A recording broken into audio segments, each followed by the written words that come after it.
Pues por si acaso el pastor no lo sabe, quedé con Gaby en que en la voluntad de Dios estaremos, Marga y yo, con vosotros cada tercer domingo de mes. Amén. Así que aquí estamos. Para edificaros unos a otros, como manda la palabra de Dios. Creo que he citado textualmente lo que dijo el pastor. La Biblia está llena de exhortaciones a que nos edifiquemos. Por ejemplo, Judas, versículos 20 y 21. Vosotros, oh amados, edificándoos sobre vuestra santísima fe, conservaos en el amor de Dios. O Romanos 14, 19. Sigamos lo que contribuye a la paz y a la mutua edificación. O Primera Tesalonicenses capítulo 5, versículo 11. Animaos unos a otros y edificaos unos a otros, así como lo hacéis. Así que queda claro que estamos con la obligación como hijos de Dios de edificarnos mutuamente. Amén. Amén. ¿Todos lo estamos haciendo? No. Bueno, vamos a ir por partes. Edificarnos tiene que ver con la construcción de un edificio. Es una metáfora, pero una metáfora de la construcción. Desde los albores de la historia de la salvación, Dios ha querido formar un pueblo para sí, un pueblo en el cual Él puede morar en medio. Y morar sugiere la idea de un edificio. Bueno, Dios no necesita edificio para morar, pero Él quiso que los judíos durante el Éxodo edificaran un tabernáculo que sería su residencia en medio del campamento de los judíos. Cuando posteriormente se conquistó la ciudad de Jerusalén, en tiempos del rey David, entonces aquel tabernáculo dejó de existir y en su lugar los judíos bajo Salomón construyeron el templo. También la residencia de Dios en medio de su pueblo. Dios sigue deseando vivir en medio de su pueblo. Dios sigue utilizando un templo. ¿Dónde está ese templo? A eso llegaremos en un momento. El templo de Salomón fue destruido por los babilonios en el año 586 a.C. Cuando los judíos volvieron del cautiverio babilónico, se pusieron a reconstruir el templo. En aquel momento, el profeta Zacarías hizo una profecía muy importante.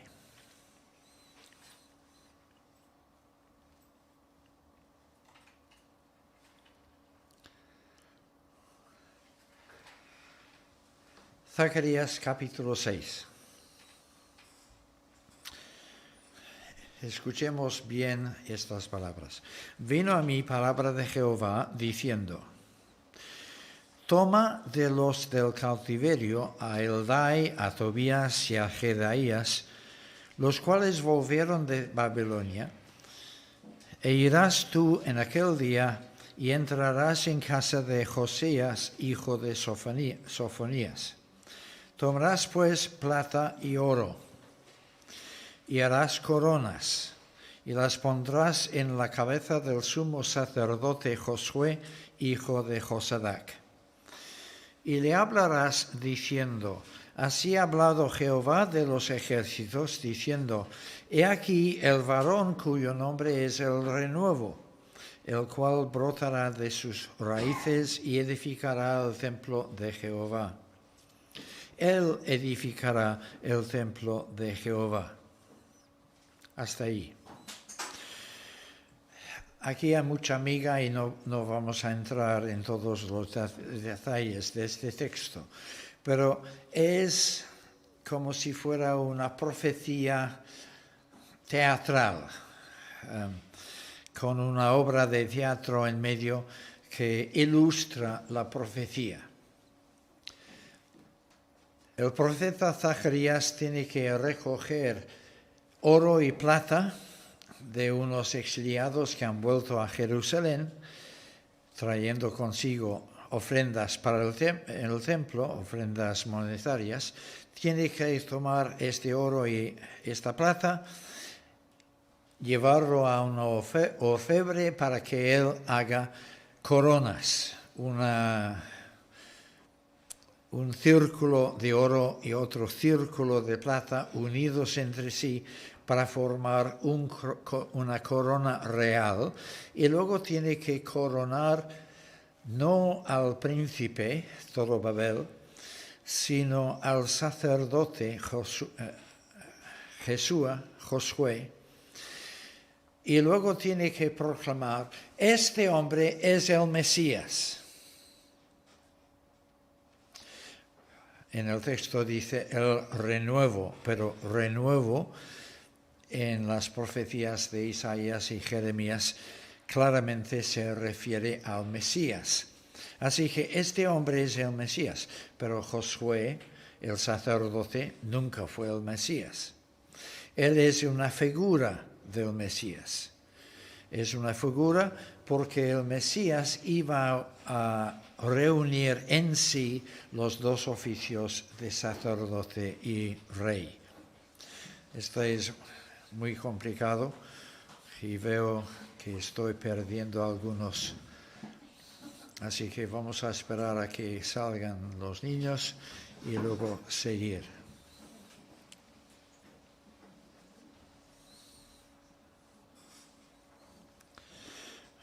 Sigamos. Entonces, Zacarías tiene que pronunciar una profecía sobre el Mesías. Él construirá el templo. Sí, Él construirá el templo. Y esta repetición doble significa: el Mesías es el que verdaderamente va a construir el templo. En aquel momento los judíos estaban en medio de la reconstrucción del templo de Salomón. Y vaya chasco. Ahora Dios anuncia que este no es el auténtico templo. El auténtico templo es el que el Mesías va a construir. ¿Y dónde está?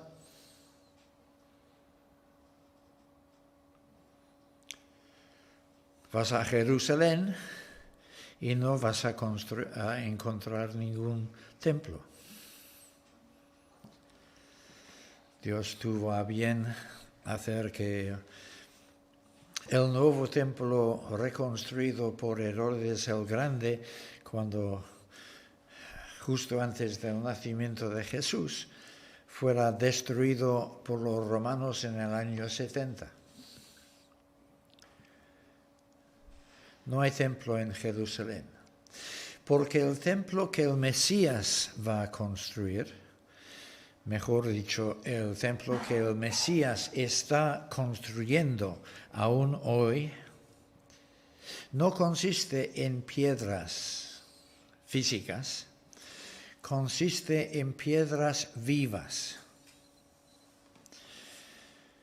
Recordaréis que Jesús, cuando Pedro anunció que el criterio de los discípulos era que Jesús era el Mesías, el Hijo del Dios viviente, a continuación Jesús dijo que sobre esta roca edificaré mi iglesia.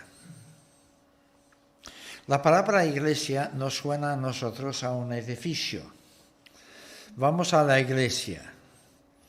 Casi en nuestra mente pensamos, vamos a ir a un edificio que está en Ciudad Meridiana. Pero iglesia en la Biblia siempre significa congregación, no edificio. ¿Entendido? Entonces, cuando Jesús dice, edificaré mi iglesia, no está hablando de un edificio físico. Edificaré mi asamblea, mi congregación. Pero utiliza la palabra edificaré. Edificar es de edificios. Así que Jesús mismo empieza a utilizar la ilustración de la construcción en cuanto al crecimiento de la asamblea.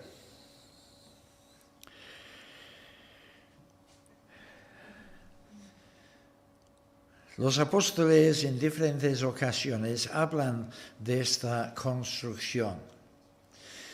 Dicen que Jesucristo mismo es la piedra angular del edificio. Dicen que los apóstoles y profetas de la primera generación son como el cimiento, los fundamentos del edificio, como la primera hilera de piedras. Y luego hablan de cada creyente incorporado en la iglesia como una piedra añadida al edificio. Podemos decir que cada generación de creyentes es como otra hilada de piedras. Y si contamos las generaciones que ha habido desde Jesús, nos imaginamos que el edificio ya es muy alto. Y hay muchas evidencias de que pronto el Señor Jesús volverá trayendo consigo la última piedra del edificio, que es Él mismo, porque Él es el alfa, la piedra angular, y también la omega, la última piedra. Y cuando Él venga, entonces el edificio estará ya definitivamente completada. Vosotros también, como piedras vivas, sed edificadas como casa espiritual, dice el apóstol Pedro en su primera carta, capítulo 2, versículo 5. Sois miembros de la familia de Dios, edificados sobre el fundamento de los apóstoles y profetas, siendo la principal piedra del ángulo Jesucristo mismo, en quien todo el edificio bien coordinado va creciendo para ser un templo santo en el Señor, dice Pablo en Efesios 2, versículos 20 a 22. La piedra que los edificadores desecharon ha venido a ser la cabeza del ángulo, añade Pedro en 1 de Pedro 2, 7. Pero una cosa extraña, los creyentes no solamente somos piedras añadidas al edificio, sino también paletas, colaboradores de Dios en la edificación del edificio. Tenemos esta doble función de pertenecer al edificio por ser piedras y trabajar para el crecimiento del edificio al ser colaboradores de Dios. Si volvemos a este texto de Zacarías, la profecía concluye con estas palabras: los que están lejos, es decir, gentiles, no judíos, vendrán y ayudarán a edificar el templo de Jehová.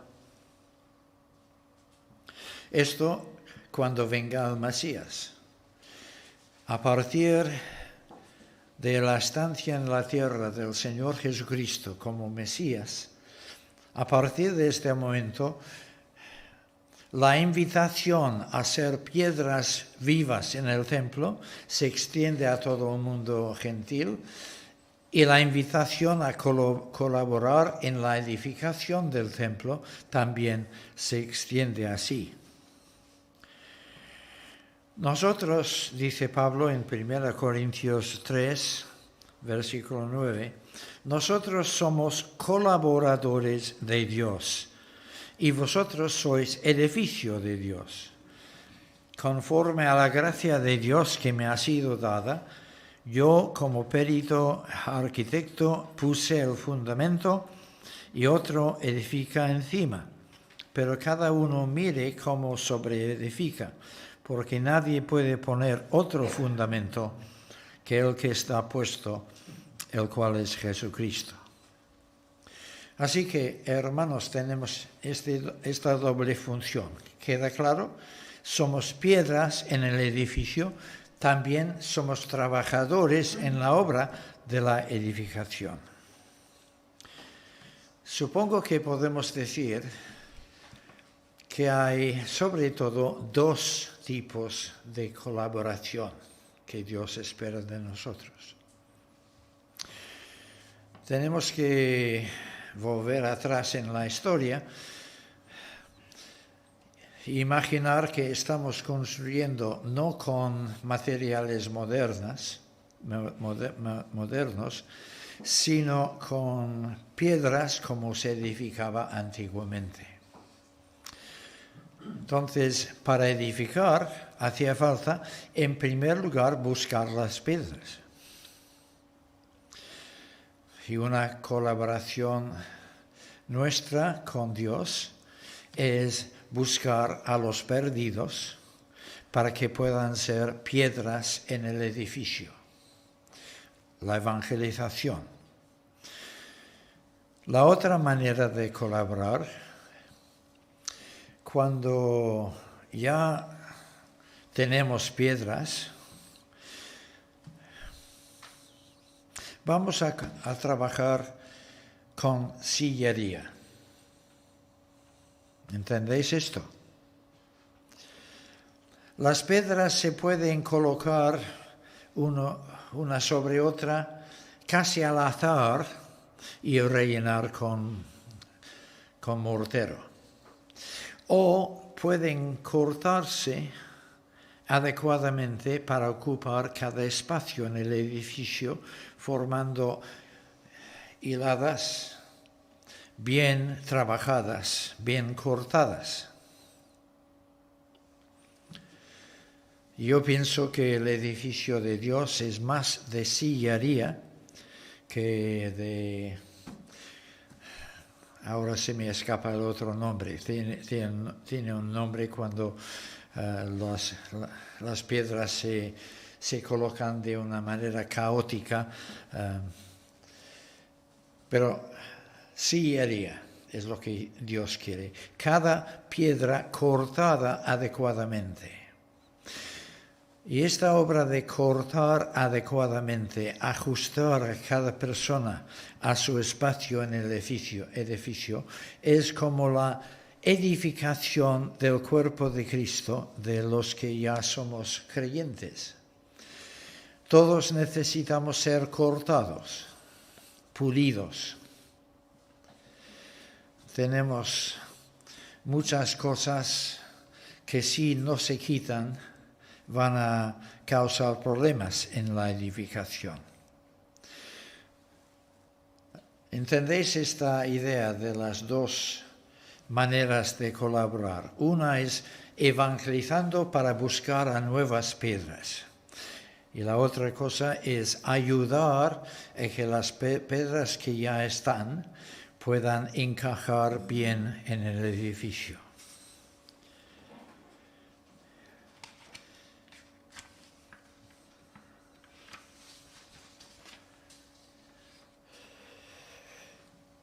En ambos casos, el maestro de obras es el Señor Jesús. El Mesías es el que va a construir el templo y nunca debemos olvidar esto. El edificio no es nuestro, es de Él y Él manda. Y Él es quien dirige la evangelización y Él es quien dirige la edificación de los que ya son miembros de la Iglesia. Porque solamente Él conoce bien cuáles son las necesidades espirituales de cada piedra. Los pastores y los hermanos en general podemos ver a veces diferentes necesidades, pero el Señor es quien sondea los corazones y nos conoce en profundidad.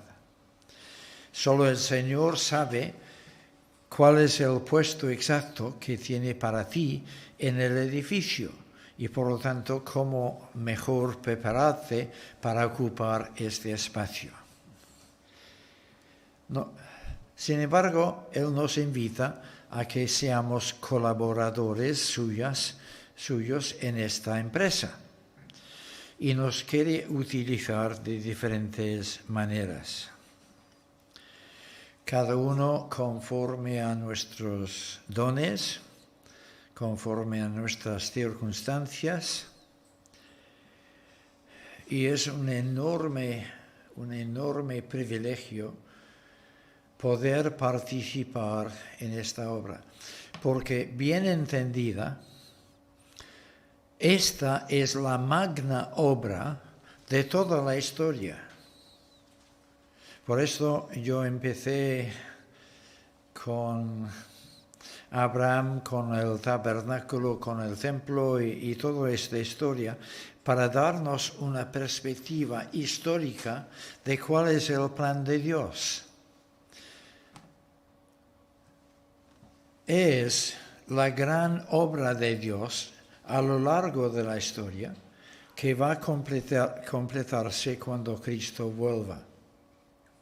Pero tú y yo hemos sido llamados no solamente a ocupar un espacio en este edificio, sino a colaborar con Dios en la edificación de este edificio, que será la morada de Dios eternamente.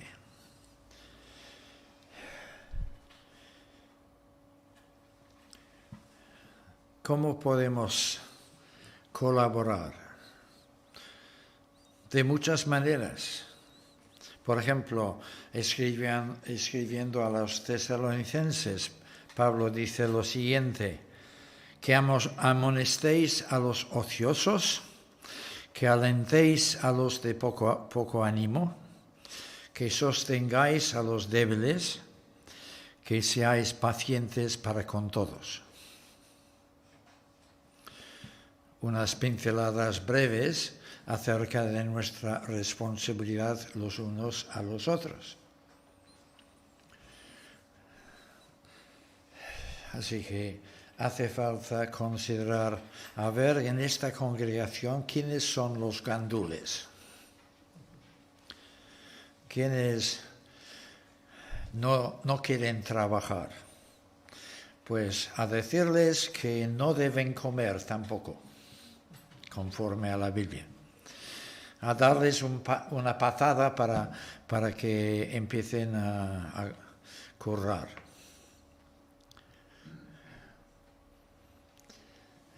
¿Quiénes son los de poco ánimo? ¿Quiénes son los desanimados? Nadie.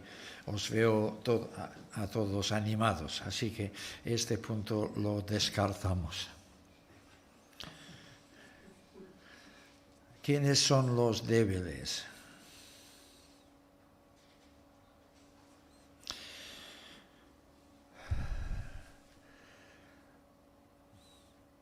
La Biblia no dice, a los débiles enséñales la puerta y échales de la congregación.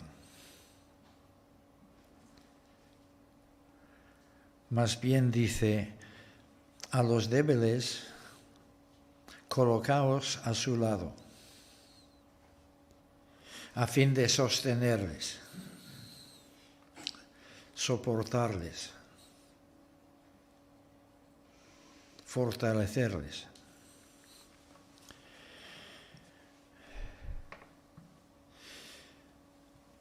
El trabajo es enorme.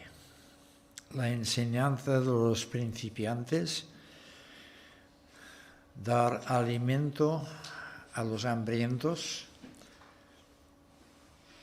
animar a los desalentados, reprender a los perezosos, consolar a los afligidos. Empezáis a ver dónde tú mismo puedas colaborar.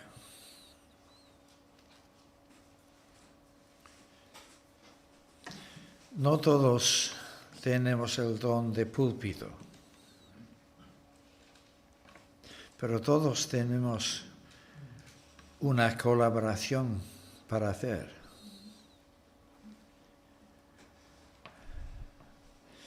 Todos tenemos la responsabilidad de ir conociendo a los demás y al ir conociéndonos poder discernir dónde podemos ayudar.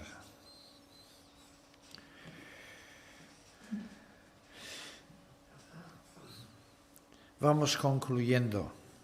Voy a leer una serie de textos adicionales que hablan de esta responsabilidad de edificar a la iglesia.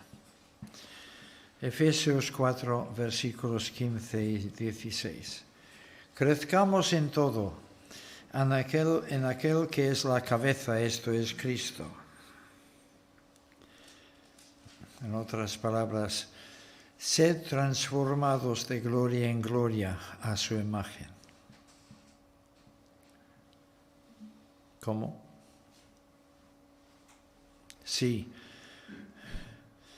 Todos nosotros que tenemos que crecer, ser edificados, crecer hacia la imagen del carácter perfecto del Señor Jesucristo.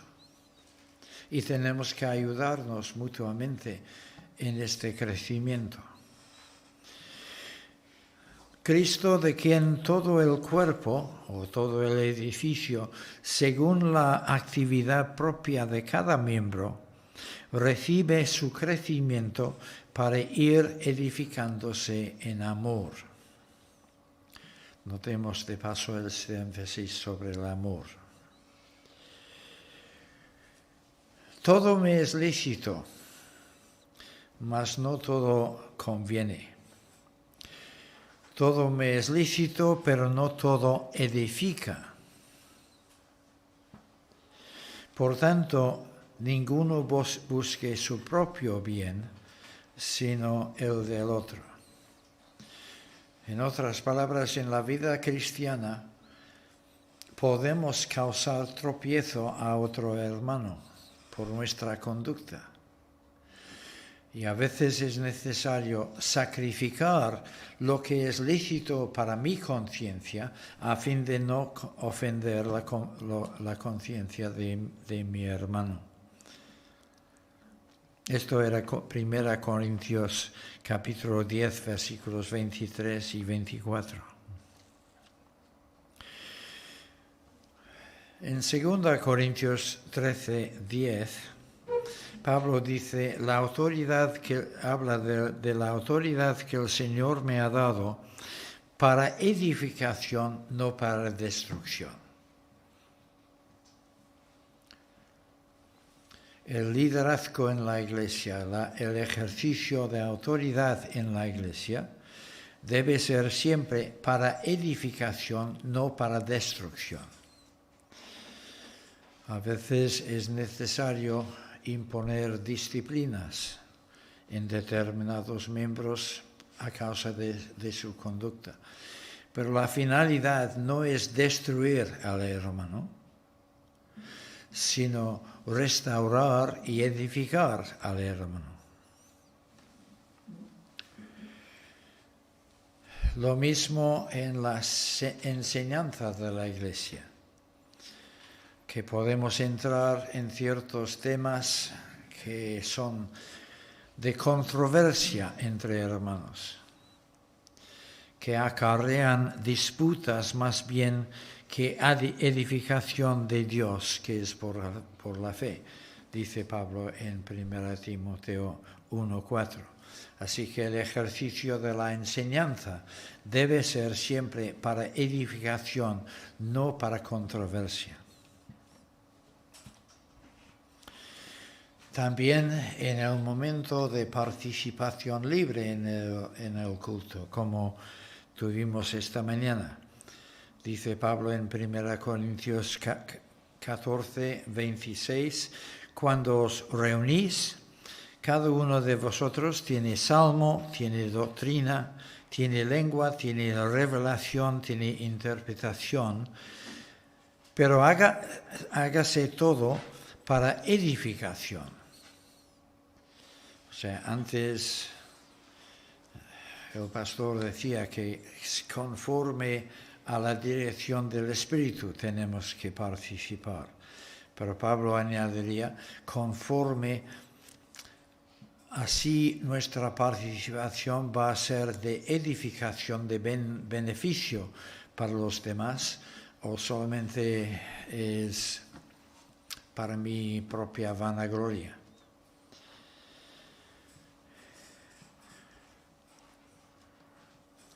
Nuestra participación en el momento libre del culto debe tener la motivación de desear que nuestros hermanos sean bendecidos y edificados por nuestra participación.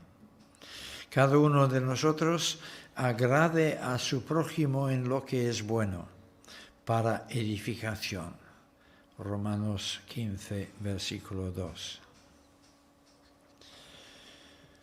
Y finalmente, 1 Corintios 8:1, la acumulación de conocimientos envanece, pero el amor edifica. Nos compete a todos nosotros considerar de qué manera estoy edificando esta iglesia, esta congregación. Si tu reacción es, yo no, porque yo no tengo dones, yo no soy nadie para participar en la edificación. Mi consejo, y creo que este es el consejo de Pablo también, sería, olvídate de tus dones, porque esto es mirar para adentro. Empieza a mirar a tus hermanos. Empieza a amar a tus hermanos. Quizás empieza orando por ellos. Porque poniendo la mirada en ellos, no en ti mismo, entonces empezarás a ver carencias. Que la hermana tal, sospecho que tendrá muchos momentos de soledad. A ver si puedo decirle una palabra de buen ánimo. O si tienes tu propia casa, a ver si la invito a casa para una comida. El Señor mismo te irá guiando en estas cosas. Pero debemos cada uno de nosotros asumir esta responsabilidad. No somos solamente piedras en el edificio. Dios nos llama a ser, además de piedras, colaboradores. Tener nuestra parte en la construcción. Es un inmenso privilegio. No descuidemos esto. En el texto que leímos de Corintios, uno de ellos, Pablo dice, mire cada uno cómo edifica. Tienes la llamada de Dios, que cada uno cuidemos cómo construimos. Amén.